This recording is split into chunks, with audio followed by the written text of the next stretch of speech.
This is the 6th day of this July 2024 7-day sesshin. And we'll turn to a koan this morning.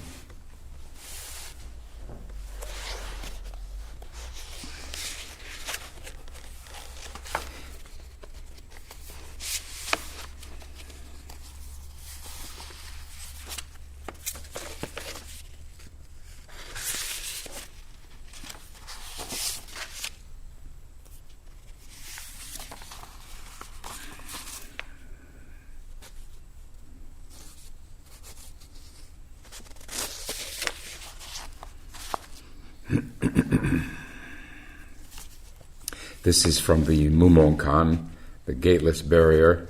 It's number 13. Tokusan carries his bowls.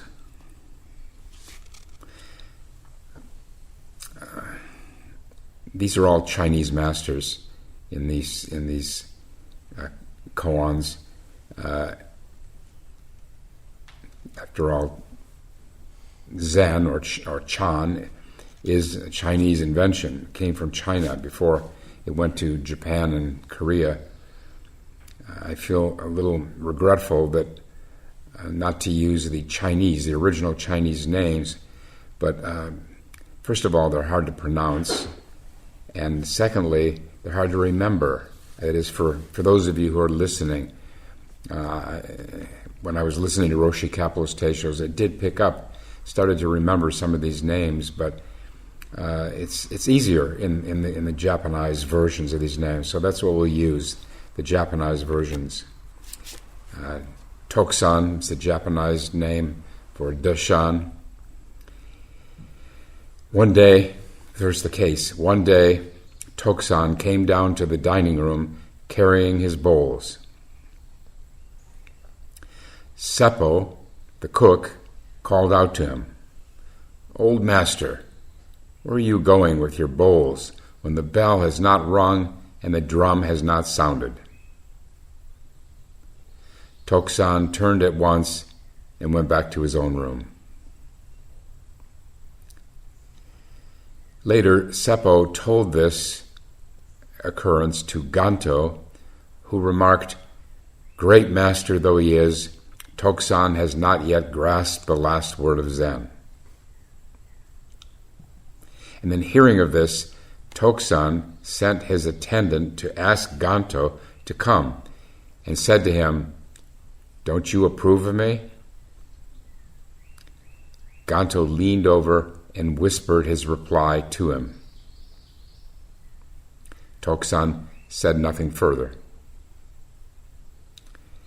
The next day, in his teisho, Tokusan was different from usual.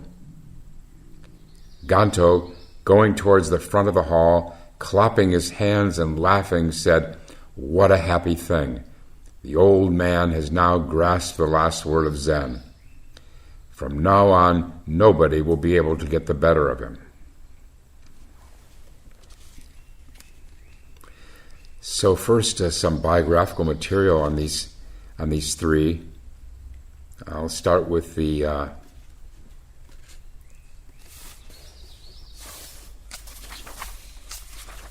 youngest in age, Ganto.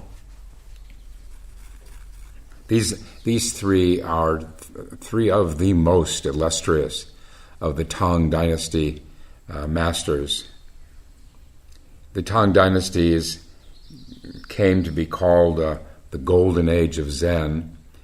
Tang Dynasty is roughly, don't hold me to this, roughly 700 to 950 or 1000. And then after that came the Sung Dynasty, and more recent scholars have made the argument that the Sung Dynasty masters were even greater, everything considered, than the Tang Dynasty masters.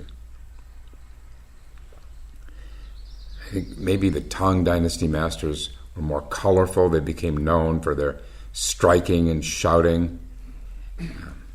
And these are three of them. We're turning here to a beloved text called Zen's Chinese Heritage. the masters and their teaching. And this is translated by Andy Ferguson. So his dates, Ganto, the younger of the youngest, his dates are the 9th century. Let's just keep it simple. And he was a disciple of Tokusan, as we gather from this koan. I'm just going to hit some highlights here. As a young man, he first studied the Vinaya and the Buddhist Sutras. The Vinaya is the sect of Chinese Buddhism that emphasized the monastic rules and regulations, in-depth investigation of all the monastic rules and regulations. And this wasn't so unusual that someone who went on to become a Zen master had started with the study of the Vinaya and the Sutras. So he began with study, not Zen training, but study, doctrine. And then finally, Ganto found Tokusan and became his Dharma heir.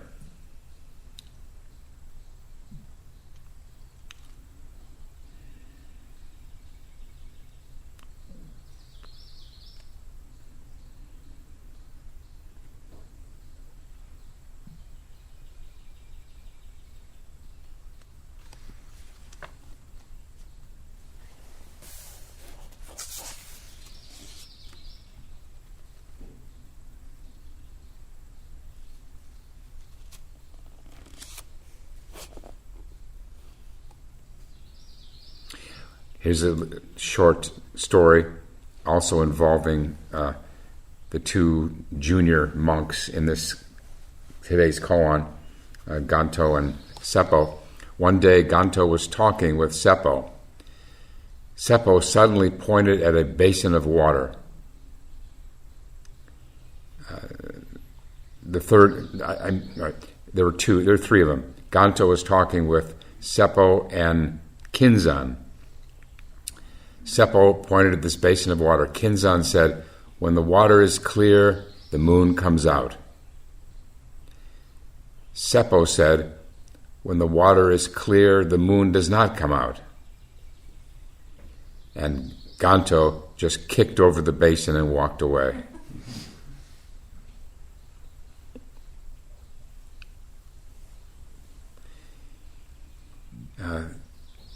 We feel we can discern in many koans, most koans, the implicit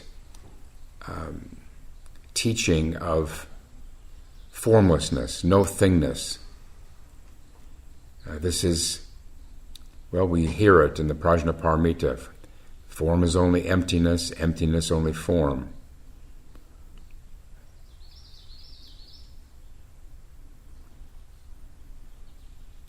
In Affirming Faith in Mind, there's that line, what is not, what is not is.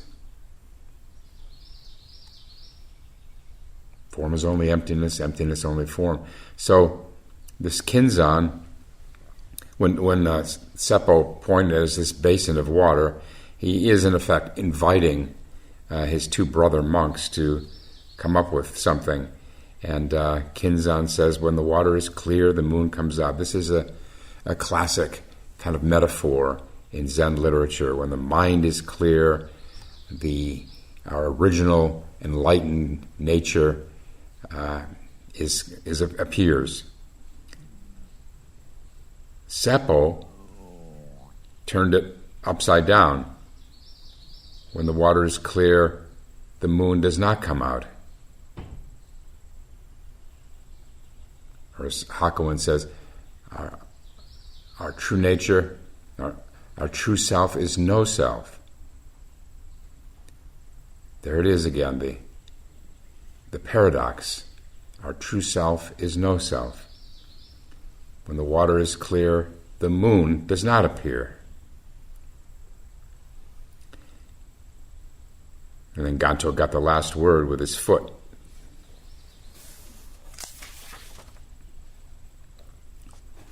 A lot of the koans, for those of you who aren't working on them, a lot of them is just the master's playing with the paradox at the heart of Zen. That you can take either side, the side of form or the side of emptiness, the side of differentiation, of thingness, and the side of non-differentiation or no thingness.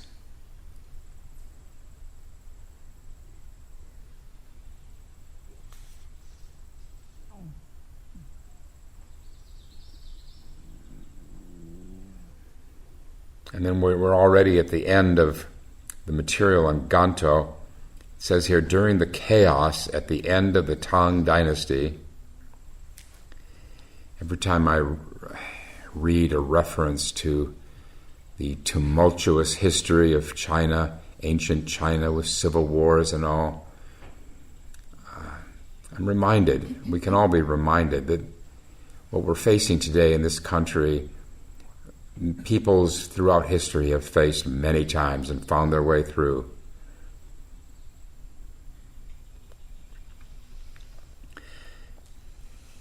During the chaos at the end of the Tang Dynasty, bandits were to be found everywhere. The congregation all left the temple to hide in the forest. Oh, we got a nice little forest here we can hide in.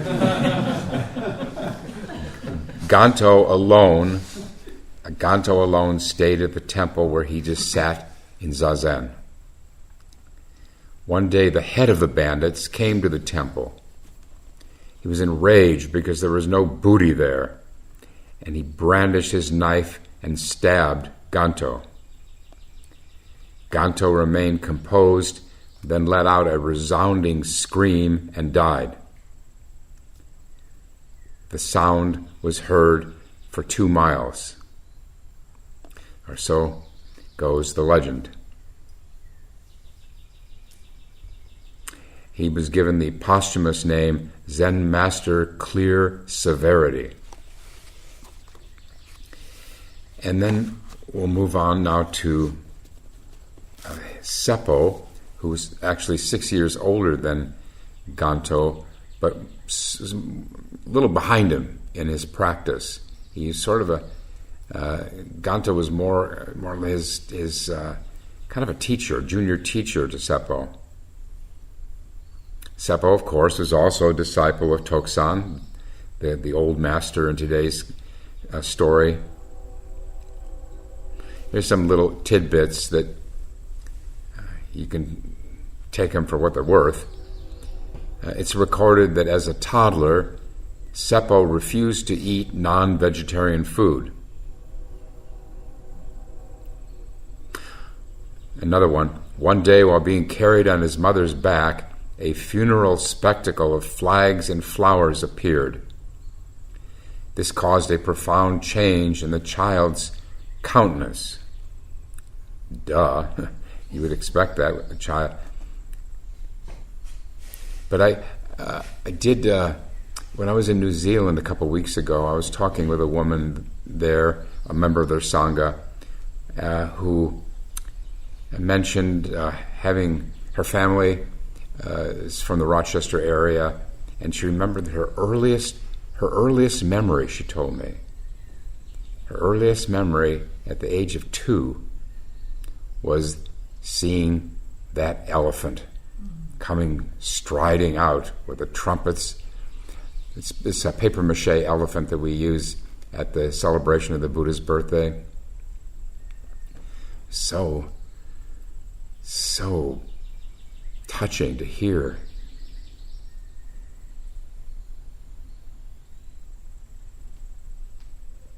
She's, I don't know, something like 50 now, 40 or 50.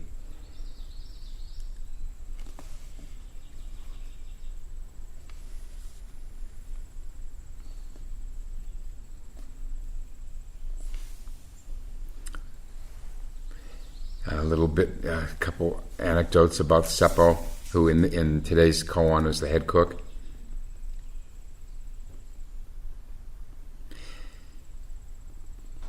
Seppo served as a rice cook, that's not the head cook, but a secondary cook at certain monastery. One day, as he was straining the rice, the master asked him, "Do you strain the rice out from the sand, or do you strain the sand out from the rice?" Of course, he's trying to get something going with Seppo, trying to see how Seppo might respond. Seppo said, "Sand and rice are both strained out at once." The master said, "In that case, what will the monks eat?" And then Seppo just tipped over the rice pot.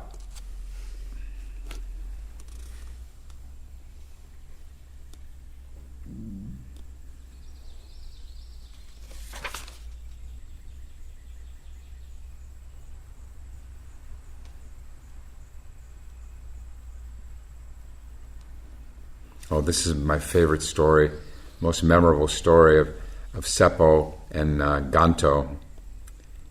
When Seppo was traveling with Ganto on Tortoise Mountain, they were temporarily stuck in an inn during a snowstorm. Each day, Ganto spent the entire day sleeping.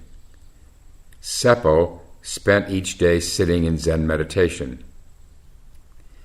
One day, Ganto called out, elder brother, get up." Ganto said, "What is it?" Seppo said, "Don't be idle. Monks on pilgrimage have profound wisdom as their companion. This companion must accompany us at all times. But here today, all you are doing is sleeping." Remember, the sleeping one is the junior of the two, but also the more advanced in his practice. Ganto yelled back, "Just eat your fill and sleep. Sitting there in meditation all the time is like being some clay figure in a villager's hut. In the future, you'll just spook the men and women of the village." And then, this is quite poignant, Seppo pointed to his own chest and said, "I feel unease here. I'm not at rest. I don't dare cheat myself by not practicing diligently." Ganto said, "I always say that someday you'll build a cottage on a lonely mountain peak and expound a great teaching, yet you still talk like this." Seppo, "I'm truly anxious." Ganto said, "If that's really so, then reveal your understanding, and where it is correct, I'll confirm it for you. Where it's incorrect, I'll root it out." Seppo says, "When I first went to Yangguan's place, I heard him expound on emptiness and form. At that time, I found an entrance." Now, we can take this as a first breakthrough, what we would call passing someone on their first koan. At that time, I found an entrance. The Chinese sometimes call it entering the gate. Very, very slight kensho, let's say. At that time, I found an entrance. Ganto said, "For the next 30 years, don't speak of this matter again." Maybe he's saying, okay, it's nothing to write home about. Forget it. Forget it. Remember? Discard every experience we have. Seppo said, "And then I saw Dongshan's poem that said, 'Avoid seeking elsewhere, for that's far from the self, the true self. Now I travel alone. Everywhere I meet it. Now it's exactly me. Now I'm not it.'" Our true self is no self. Ganto says, "If that's so, you'll never save yourself." Seppo then said, "Later I asked Tokusan, can a student understand the essence of the ancient teachings? He struck me and said, 'What did you say?' At that moment, It was like the bottom falling out of a bucket of water. So, deep enlightenment. Ganto said, so already now there was the first slight awakening, and then now Seppo was recounting a deeper awakening, and it continues. Ganto said, haven't you heard it said that what comes in through the front gate isn't the family jewels? Seppo said, then in the future, what should I do? Ganto said, in the future, if you want to expound a great teaching, then it must flow forth from your own breast. In the future, your teaching and mine will cover heaven and earth. And then it says that when Seppo heard this, he now experienced unsurpassed enlightenment. And then he bowed to Ganto and said, Elder brother, at last today on Tortoise Mountain, I've attained the way.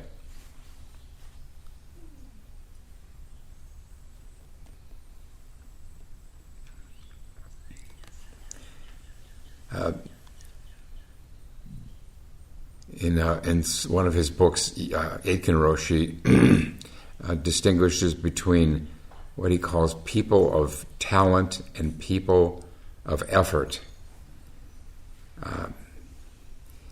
Ganto, the sort of the little spiritually senior of these two, Ganto, he says was a person of talent, which means he probably came to enlightenment quite quickly. He had a he was endowed with a great precocious mind. Seppo was a man of effort. It didn't come so easily to him. He had to work at it long and hard. But he went on to become very famous master himself, one of the great ones, who they say never had fewer than 1,500 monks at his monastery. We each have our own karma. We each have our baggage, our limitations and our strengths. It doesn't matter in terms of the long term, the big picture. We just meet ourselves where we are and work.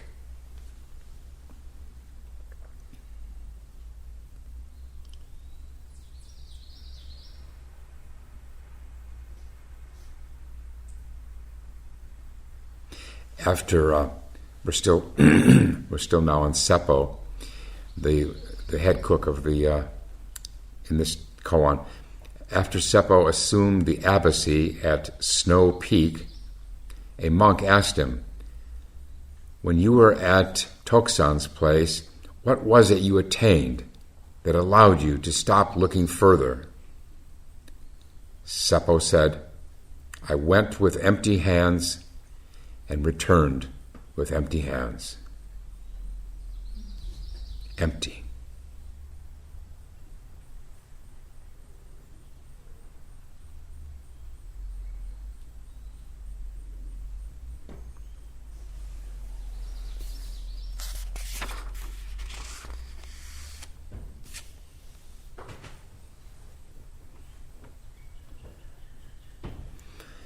A monk asked Seppo, what is it if my fundamentally correct I, it says Bodhi mind, original enlightenment, what is it if my fundamentally correct I sometimes goes astray because of my teacher? Seppo said, you haven't really met Bodhidharma. The monk said, where is my I? Seppo said, you won't get it from your teacher.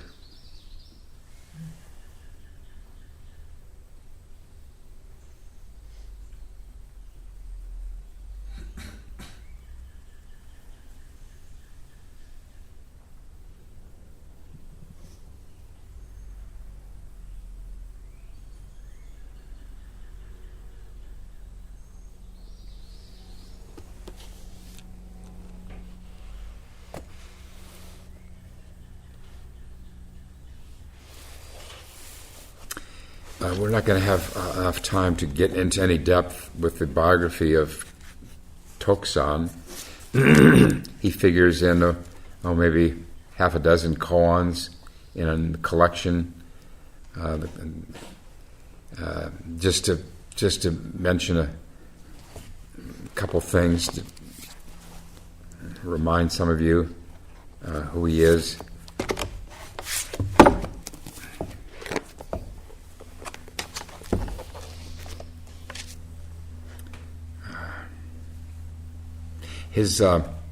He began as one of these others we just mentioned. He began as a scholar, studying first the Vinaya, and then became an authority, a famous authority on the Diamond Sutra. He acquired the nickname Diamond Zhao.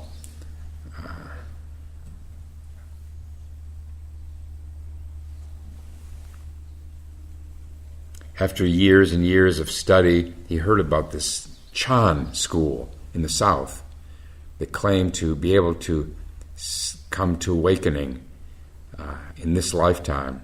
It's not something he had studied.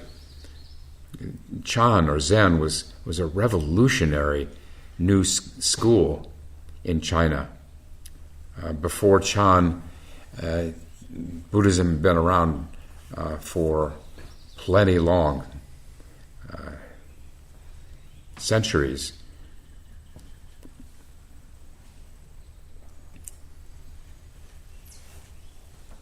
He said when he heard that the southern school of Chan was flourishing, he railed against it, saying, "Those who leave home," that is, become monks, "those who leave home may study the great meaning of the Dharma for 1,000 kalpas and spend a further 10,000 kalpas performing detailed Buddhist practice, yet they still won't become a Buddha.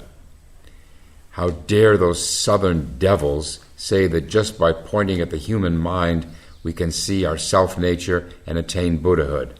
I'm going to go drag them from their caves and exterminate their ilk and thus repay the kindness of Buddha." So he was on a mission.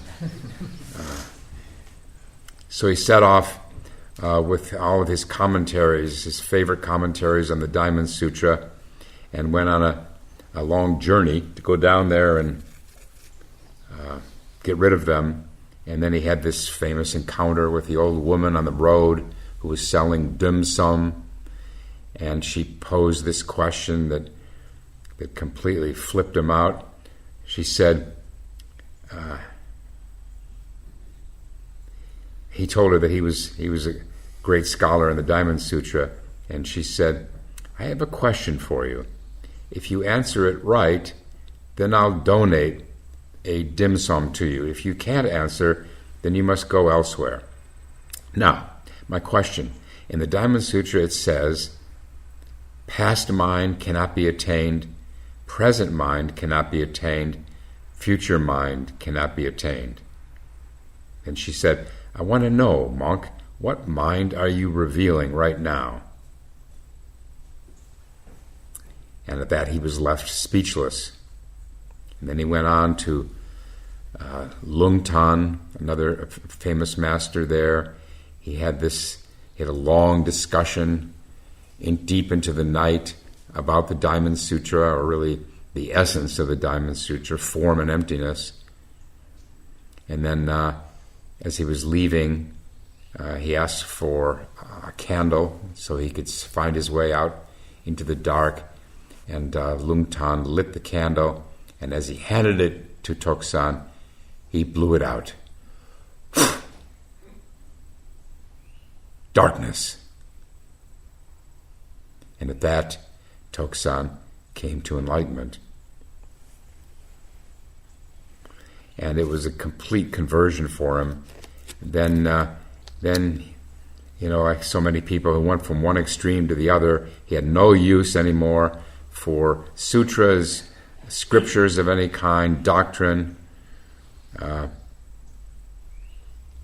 He went out and placed all of his Diamond Sutra material in a pile in front of the Dharma Hall, and lifting a candle, he said, All the mysterious doctrines are but a speck of dust in a vast void. All the great affairs of the world are but a drop of water cast into a boundless chasm. And then he set fire to all those books that he had cherished so much.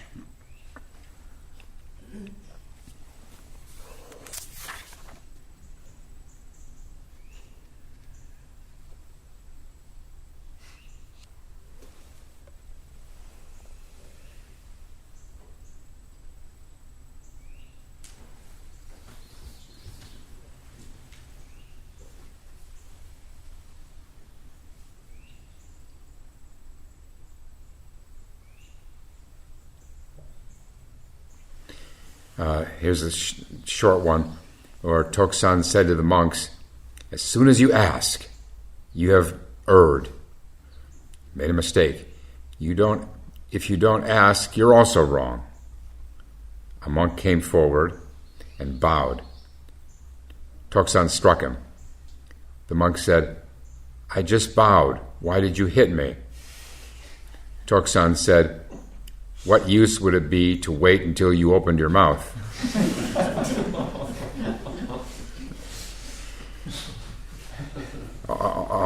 all kidding aside, Tokusan no doubt could see as he was approaching him that he had no clue as to about his self-nature, that his whatever question he was going to ask would be kind of beside the point.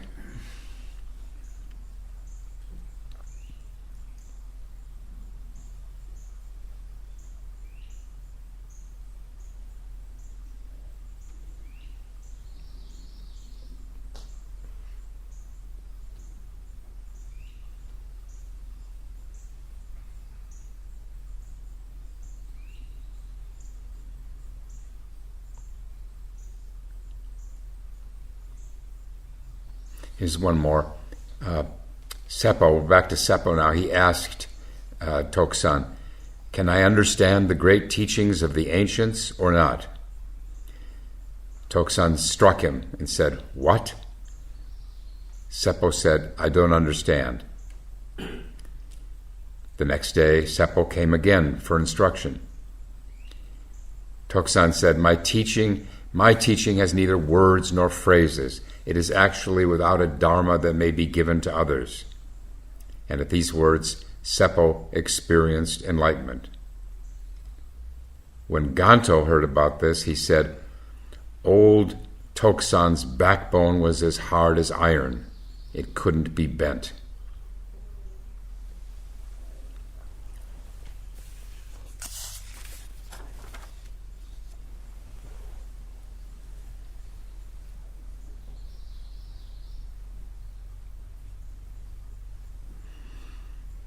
When Tokusan was very old, had become ill, a monk asked, "Is there someone?" He came to him and said, "Is there someone who is not ill?" Another dharma challenge. Tokusan said, "Yes." The monk asked, "So what about the one who is not ill?" Tokusan yelled, "Ah! Ah! Ah!"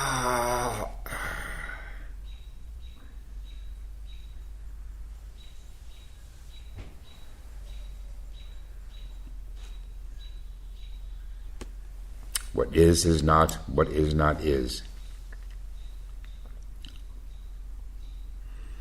And at his death, Tokusan gave a final admonishment to his congregation, saying, "Groping after what is empty and chasing echoes will only fatigue your mind and spirit. Beyond awakening from a dream and then going beyond this awakening, what matters remain." And then he, after saying this, he peacefully sat up and passed away. And his posthumous name was Zen Master Behold Self-Nature.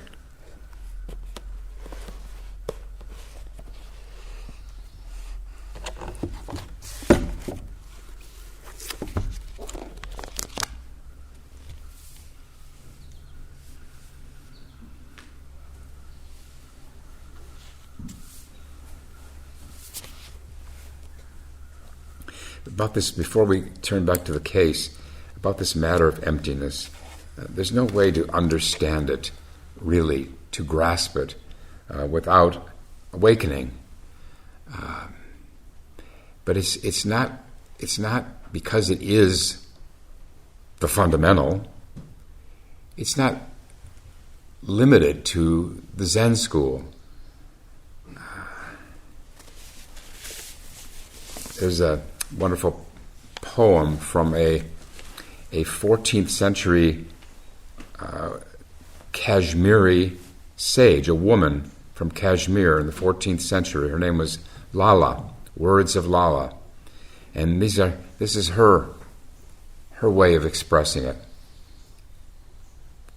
There is a lake so tiny that a mustard seed would cover it easily. Yet everyone drinks from this lake. Deers, jackals, rhinoceroses, and sea elephants keep falling into it, falling and dissolving almost before they have time to be born.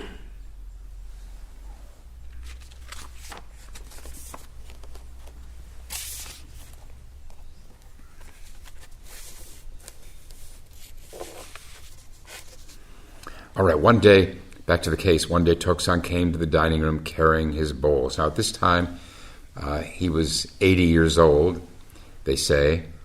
So, yeah, just about the age of Joe Biden. And Seppo, that was not just a flip statement. There's something in this koan.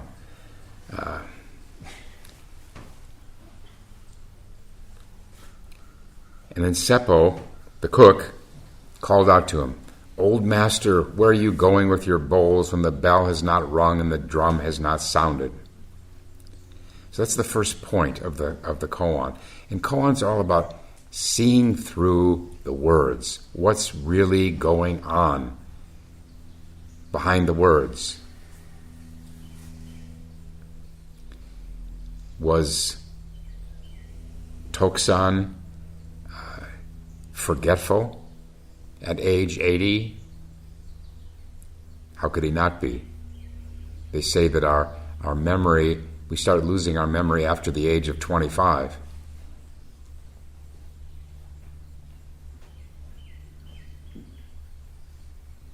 Note the wording. Old master, where are you going? He could have said that in a different way.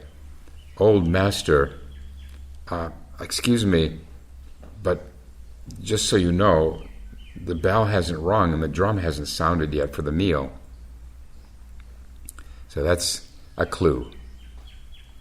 Getting a sense of the spirit of behind these words. Where are you going with your bowls? And then Tokusan turned at once. No discussion, no defensiveness. He just turned at once and went back to his own room. There. That's the opening scene. And then later, Seppo tells Ganto about this. There's another point. Why would he be telling Ganto? Is this such a quick, short, brief thing? What was behind his telling Ganto about this? How did he tell him? How did he frame it? How did he express it?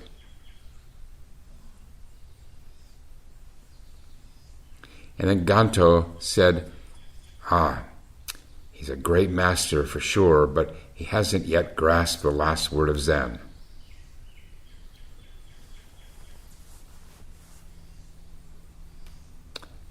Now, it's not giving away too much about this koan to say that Ganto here is a master chess player.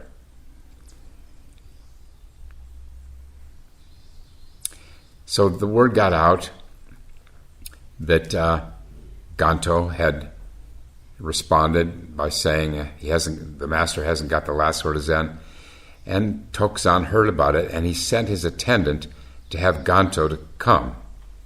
And when Ganto walked in, he said, "Do you not approve of me?" At least that's what the koan says. We never want to take koans literally. Do you not approve of me?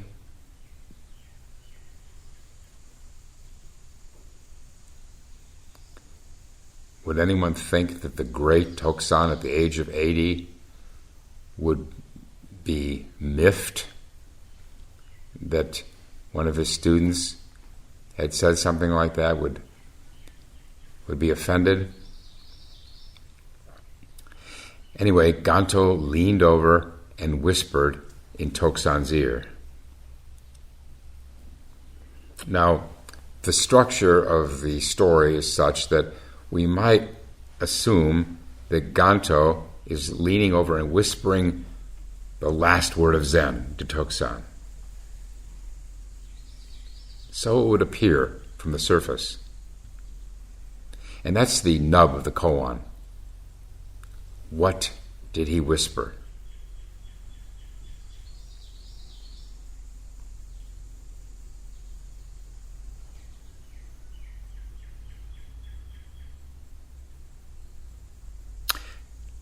Tokusan said nothing further, but the next day in Teisho he was different from usual. Doesn't say how he was different.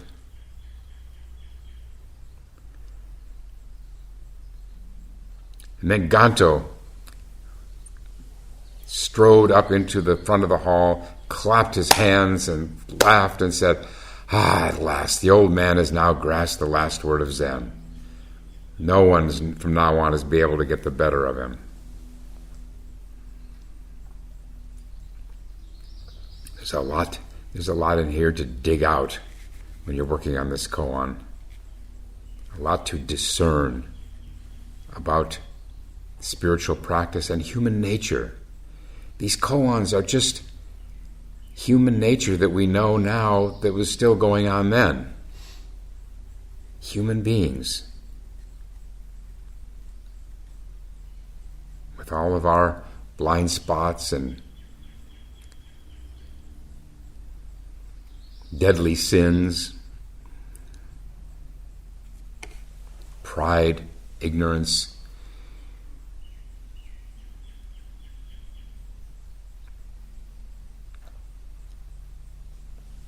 And how might Seppo, assuming that Seppo was there when Ganto clapped his hands, what might have gone through Seppo's mind when Ganto said that?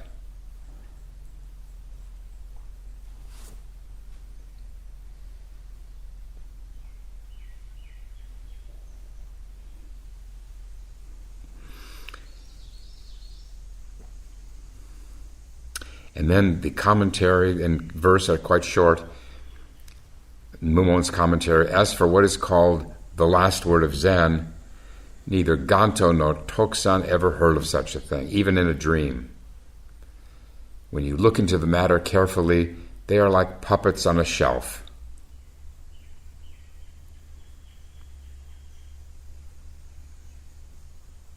It's all unreal in a way.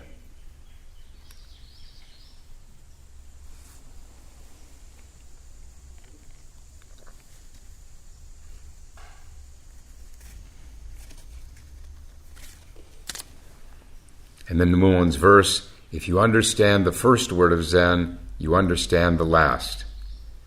The last word or the first, it is not a word.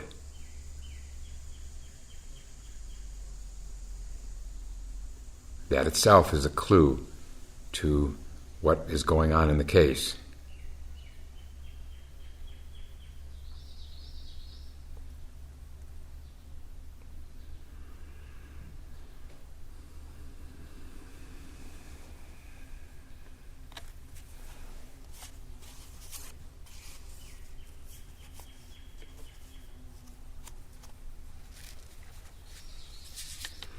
Before we close, I ran across something that was given from J.R. Tolkien, Return of the King. It seems apt for this point of Sesshin, and this was uttered by the character Samwise Gamgee on Mount Doom. To his surprise, he felt tired but lighter, and his head seemed clear again. No more debates disturbed his mind. He knew all the arguments of despair and would not listen to them. His will was set, and the only death would break it. He felt no longer either desire or need of sleep, but rather of watchfulness.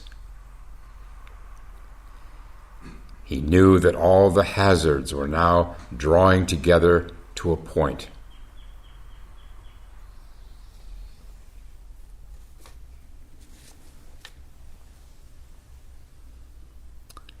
Hazards such as the arguments of despair. We have to have the presence of mind when we hear these arguments of despair. Doubts, self-doubt, really. It all comes down to doubts. That they're just thoughts. Thoughts. Don't glorify them. Certainly don't imagine there's any truth behind them. They're thoughts. Just stuff in the mind. Nothing to listen to. Must have the presence of mind to see them as such. Oh, right. These are just thoughts. How could I listen to such things? Just the practice. Don't trust thoughts. We'll stop now and recite the 4 vows.